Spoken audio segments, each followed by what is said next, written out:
Bonjour!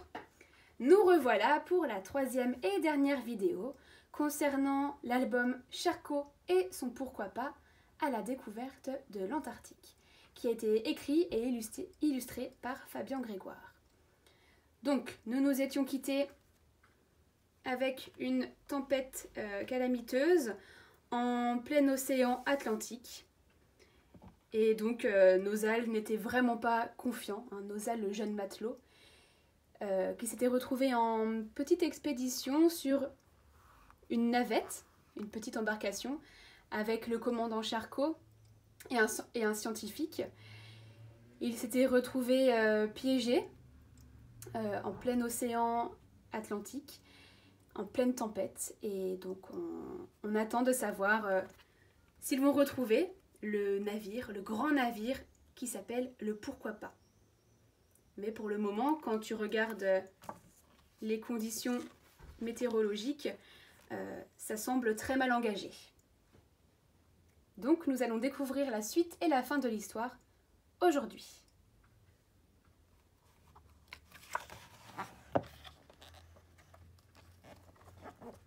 Et voilà que Nosal se met à douter du commandant Charcot. Est-ce qu'il sait vraiment ce qu'il fait ?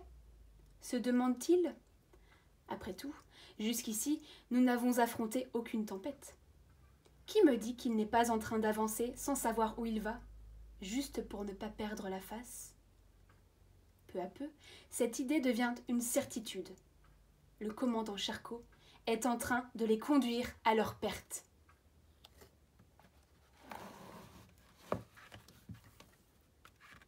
Une nouvelle vague soulève l'embarcation et Nosal s'attend à chaque seconde à être avalé par les flots furieux. « Il faut que je me sorte de ce piège, » se dit-il. « Je ne veux pas mourir en mer, si loin de chez moi. S'ils veulent se noyer, tous les deux, qu'ils le fassent, mais sans moi. » Encore une vague. Encore la sensation de tomber dans un gouffre noir.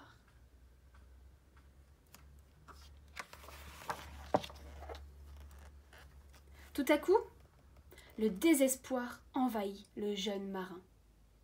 Tout plutôt qu'une mort lente dans le froid vif de la tempête, qui déjà lui glace le corps. Et s'il sautait à l'eau ?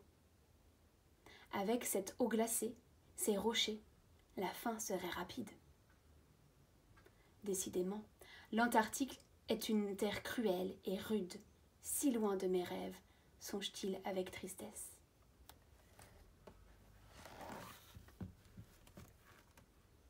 Soudain, une voix perce le bruit du vent. Une voix forte et toujours aussi calme qui dit « Il est beau, notre pourquoi pas, vous ne trouvez pas ?»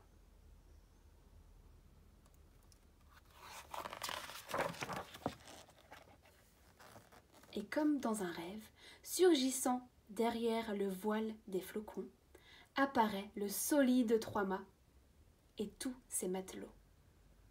À bord, c'est l'explosion de joie.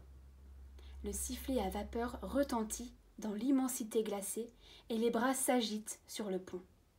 Nosal n'en croit pas ses yeux.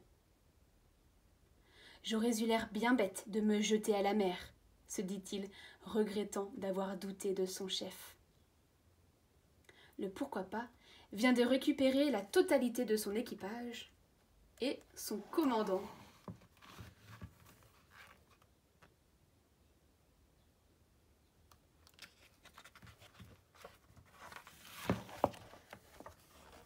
Nosal est bien content d'être de retour à bord.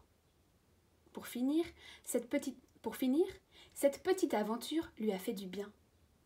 Il a oublié l'île de Déception et ses baleines, et il se sent prêt à suivre le commandant Charcot jusqu'au bout dans ce labyrinthe de banquises, d'icebergs et de récifs. Et si vous lui demandez maintenant pourquoi il est venu en Antarctique, il vous répondra « Pourquoi pas ?»